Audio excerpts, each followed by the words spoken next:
নমস্কার, সকলকে স্বাগত আমার এই ছোট্ট একটা ইউটিউব চ্যানেলে। আজ আমার ইউটিউব চ্যানেলের প্রথম ভিডিও, তার সাথে আজ ক্লাস 11-এর রেজাল্ট ডে। তো আজকের আমার অভিজ্ঞতা তোমাদের সকলকে শেয়ার করছি। চলো শুরু করা যাক। যেহেতু আজ রেজাল্ট, তাই আমি কাল রাতে খুব একটা ঘুমোতে পারিনি। আর ঘুম না আসার কারণে আজ সকালে খুব দেরি করে উঠেছি, প্রায় 9:30 বাজে। আর আমার রেজাল্ট দেবে হচ্ছে প্রায় 12:30 পর। তো সকাল আগে চিরুনি করে নিয়েছি, কারণ চুলের অবস্থা প্রচণ্ড খারাপ। এরপর করব ব্রাশ, কারণ কাল রাতে আমি না খুব একটা ব্রাশ করতে পারিনি। আর দাঁতের অবস্থা প্রচণ্ড খারাপ, তো বলেছে ডাক্তার দুবেলা করে ব্রাশ করতে। ব্রাশ করার পর আমি নিচ্ছি হচ্ছে মধু আর গরম জল প্লাস লেবু। আর এটা খালি পেটে খাচ্ছি, কারণ তোমরা আমার থেকে এর সম্বন্ধে গুণমান খুব ভালো জানো। তো এখন আমি করছি হচ্ছে একদম লাঞ্চ, কারণ ব্রেকফাস্ট করার আমার একটুও সময় নেই। 11টা বেজে গেছে। আর স্নান করে আমি জাস্ট লাঞ্চ করতে বসে গেলাম।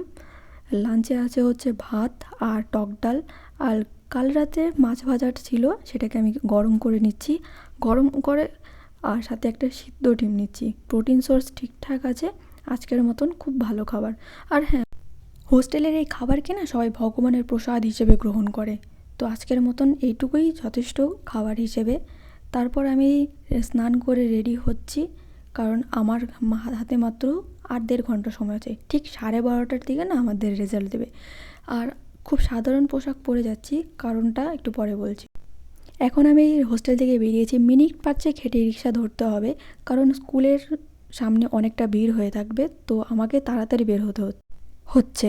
এখন তাহলে বলি বরং আমাদের স্কুলে সাধারণ ড্রেস পরে যেতে হচ্ছে কেন। ক্লাস টিচাররা খুব খুঁতখুঁতে, কারণ ক্লাসের এই কিছু ম্যাম আছে যারা কিনা রিটায়ার করছে কিছুদিন পর। যেহেতু আজ রেজাল্ট, তো সবাই উপস্থিত থাকবে, তাই আমাদের ক্লাস 11-এর section A and section B এর ছাত্রীরা ভেবেছিল 3টে ম্যামদের 3টে ফটো ফ্রেম আর 3টে ফ্লাওয়ার ভাস দেবে। তার সঙ্গে একটা 2 পাউন্ডের কেকও কাটা হবে। আর এই ফেয়ারওয়েলের জন্য আমরা সকলের চাঁদাস্বরূপ 50 টাকা দিয়েছি। আর হ্যাঁ, যেটা বলছিলাম, ম্যামরা খুঁতখুঁতে কেন, কারণ একটু আগেই বলেছি যে ম্যামরা আমাদের সেই ফটো ফ্রেমে আমাদের ক্লাস 11-এর section A and section B এর সকল ছাত্রীরা একসঙ্গে উপস্থিত থাকবে। যদি কেউ একটু বেশি সেজেগুজে আসে, তাহলে তনিমা ম্যাম তাদের কিছু সুন্দর বাক্য দিয়ে তুলোধনা করবে।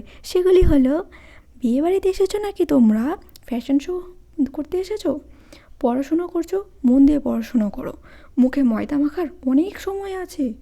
যদি উনি এসব কথা আমাদের ভালোর জন্যই বলে, তাছাড়াও একটু তো শখ হয় সুন্দর দেখার জন্য। আর ফটো ফ্রেম বলে কথা, সবার বাড়ির দেওয়ালে এটা টাঙানো থাকবে, তাই একটু সুন্দর দেখাটা জরুরি, তাই নয় কি? তোমাদের কি ধারণা কমেন্ট বক্সে জানিও প্লিজ। আর হ্যাঁ, আমি অনেকটা পথ এগিয়ে এসেছি, ড্রাইভার কাকু অনেকটা দূর চলে এসেছে। তো কিছুক্ষণ দাঁড়িয়ে আমি ভাড়াটা মিটিয়ে স্কুলের উদ্দেশ্যে যাব। ও মা, ভাড়া মেটানোর সঙ্গে সঙ্গে দেখি ফুচকার দোকান, আর আমার বান্ধবীরাও সেখানে দাঁড়িয়ে আছে, ফুচকার ওখানে মাখছে। আর আমি বলছি একটু ঝালটা বেশি দিতে। ঝাল দিয়ে খাওয়ার পর সবাই দেখি স্কুল ড্রেস পরে এসছে, আর আমি এই ড্রেস। বাহ, বাঁচা গেল ভগবান, সবাই স্কুল ড্রেস পরে আসেনি। তাহলে আমাদের রেজাল্ট নেওয়া হয়ে গেছে। এখন আমি আবার রিকশায় উঠেছি বাড়ি ফেরার জন্য। কানে হেডফোন গুঁজে নিচ্ছি, যাতে প্রচণ্ড আওয়াজ, আমার খুব অস্বস্তি হয় এই কলকাতায় হর্ন বাজানোর কালচার মধ্যে যেন পড়ে গেছে। আর তার জন্য আমরা হচ্ছি ভুক্তভোগী। কী আর করব বলো, এভাবেই জীবন কাটবে মানুষ যদি না শেখে, তাই নয় কি? স্কুলের কোনো ভিডিও বা ছবি দেখাতে পারছি না, তার জন্য দুঃখিত। আর না দেখানোটাই ভালো, কারণ কারো জীবনে প্রাইভেসির দাম অনেক বেশি, সেটা টাকার থেকেও বেশি, বুঝলে? একটা ছোট্ট ঘটনা তোমাদের শেয়ার করি, যেটাকে তোমরা স্টোরি টাইম হিসেবেও নিতে পারো। সেটা হলো, আজ আমাদের ক্লাসের একটা মেয়ে, ব্লগার গার্ল আছে, যে কিনা ফোন নিয়ে গিয়েছিল নিজের ব্লগ শ্যুট করবে বলে। ম্যামরা ওর মানে মেয়েটার ফোন কেড়ে নিয়েছে।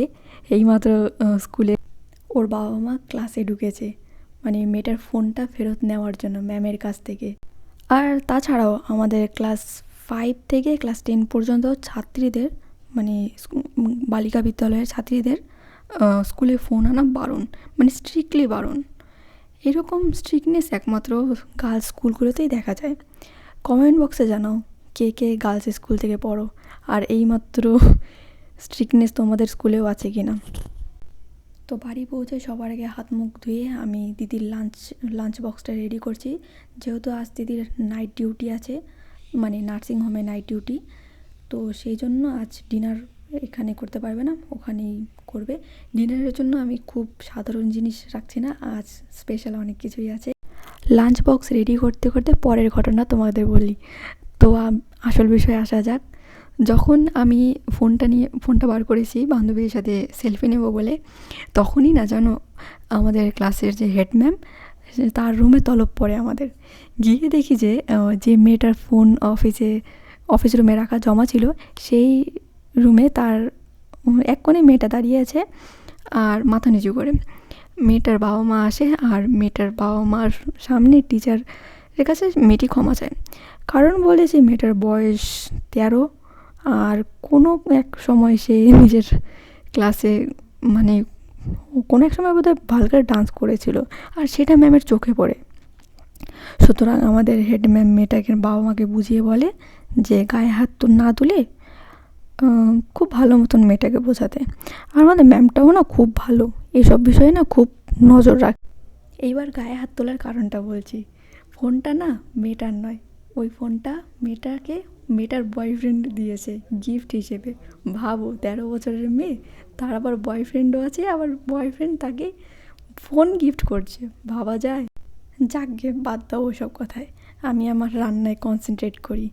আজ রান্নায় বলতে খুব একটা কিছু না, জাস্ট ব্রেড সেকে তারপর কাস্টার্ড পাউডার বাটিতে গুলিয়ে নিয়ে খুব বেশিক্ষণ রাখবো না, 10 মিনিট রেখে প্যাকেট খুলে দেখি ও মা, এ তো পাউডার নয় গো, এ তো লিকুইড। কি ভুলভাল চেয়ে বকি আমি, আর আমারও ভুলভাল বকা তোমরা শোনো।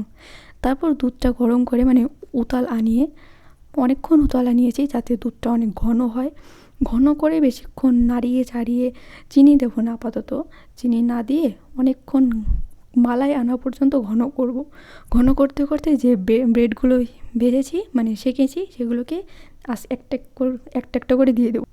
একটা একটা করে দেওয়ার পর খুব ভালো করে নেড়ে চেড়ে যাতে দুধটাকে শুষে নেয় সেইভাবে রেখে দেবো কিছুক্ষণ হালকা আছে। তারপর ধীরে ধীরে এটাকে ঠান্ডা হওয়ার পর বাটিতে বেড়ে নেওয়ার পর তোমরা জানো কী করে খেতে হয়, আমার থেকে ভালো বোঝো।